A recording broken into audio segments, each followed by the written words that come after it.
Module 5, Segment 2, Sales Without Quotes. The objective of this training session is to create a sales order where no customer quote exists.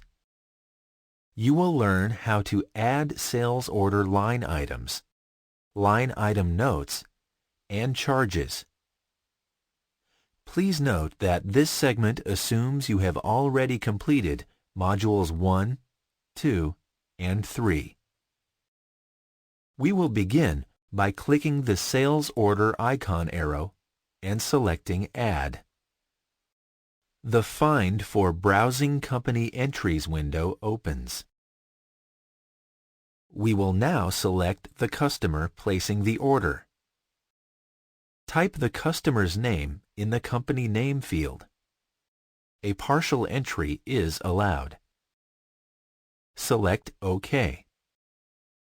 The Browsing Company Entries window opens, displaying all companies whose names match the search criteria. Please note that if the correct company record is not returned, you can search again by selecting the Find Action button. If you determine that the customer is not yet in your database, you can insert them by selecting the Add Action button. For information on adding a new customer, please review Training Module 3, Segment 1, Creating Companies. Double-click to select the customer. In our example here, we have selected the company that was assigned a warning in Training Module 3. We will select Yes to proceed. The Adding New Sales Order window opens. This is where you will create the sales order header. Details, such as the customer's payment terms and currency, will default into the fields of this window from the company management record, but can be changed if necessary. Type in the customer's purchase order number and select OK. The Sales Order window opens. The Sales Order window is divided into 4 panels with action buttons along the bottom of the window. The top panel contains the header information. The second panel contains the list of sales order items. As items are highlighted in this panel, the third panel displays the reservation and shipment information for that item, and the bottom panel displays the notes for that item. To begin recording items on the sales order, select Add. The Adding Sales Order Item window opens. Type the item number in the part number field and press Enter. If the part number as you typed it exists in the parts list, you will move to the Quantity Ordered field. If there is more than one part that meets your search criteria, the Browsing Master Part Entries window will open, displaying all matching results. You will double-click on the part desired to select it.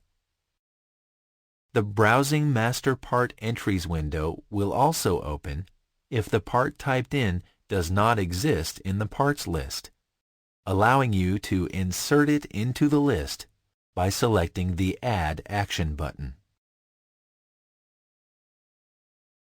Once you have completed the part number field, use the Enter key on your keyboard to move your cursor to the Quantity Ordered field.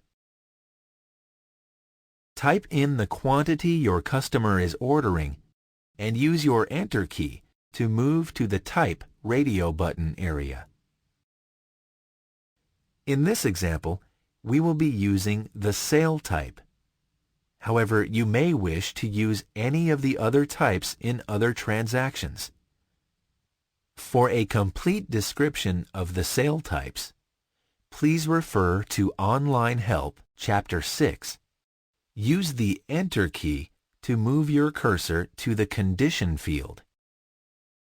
Select the condition being requested by your customer from the table-driven field. Use the Enter key again to move your cursor to the Entry Date field. If you currently have this item in stock, the Stock Lines for Item window will open. This window displays all stock on hand and allows you to allocate stock for this sale. To allocate stock, double-click with the mouse on the stock line to be sold. Make sure that the stock line has a quantity available. The Reserve Stock for Stock Line window opens, displaying the number of units available and needed, and the number of units to be reserved and shipped. Select OK. You will be returned to the Stock Lines for Item window, where you will now see the stock you have reserved displayed in the selected Stock Lines area. Use your mouse or the Escape key on your keyboard to close the Stock Lines for Item window. You will be returned to the Adding Sales Order Item window. We will now add the pricing information for the part. Type the sell price into either the Home Sell Price field if pricing in your own currency, or the Currency Sell Price field if pricing in a foreign currency. Review the Profit, Markup, and Margin fields. As in the customer quote, you may adjust any one of these fields to recalculate the sell price. Next, we will record delivery information. In the Next Ship Date field, type the date the goods will leave to go to the customer. In the Customer Ship Date field, type the date the goods are due to arrive at the customer's facility. When finished, select OK. You will be returned to the Sales Order window, where you will see your first sales order line item displayed in the Items panel, and your reserved stock line displayed in the Reservations Shipments panel. Now we will add a note to the item. Select the Note Action button. The Notes for Item Number 1 window opens. Type in the note you want to attach to the line item and select OK. You will be returned to the Sales Order window, where you will now see the text of the note you have attached displayed in the Item Notes panel directly above the action buttons. Next, we will add a freight charge to the order. Charges can be added here on the sales order or on the invoice. To add the charge to the sales order, select the Charge Action button. The Adding Sales Order Charge window opens. Your cursor will be in the Table-Driven Charge field. Open the Charge table to make a selection. The Browsing Charges window opens. To create a charge, select the Add Action button. The Charge Setup window opens. Type Freight in the Charge field. Type Shipping Charges into the Description field. Select Freight as the type and select OK. You will be returned to the Browsing Charges window, where you will see your charge displayed. Double-click on the charge to select it. You will be returned to Adding Sales Order Charge window. Your cursor will still be in the Charge field, which should now contain the charge we have just built and selected.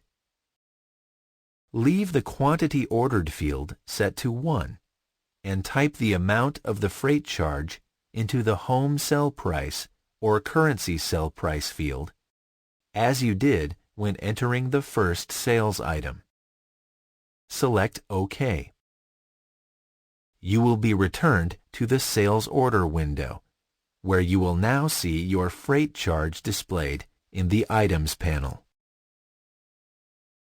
To recap what we have learned, we have created a sales order where no customer quote exists, added sales order line items, added line item notes, and added a charge.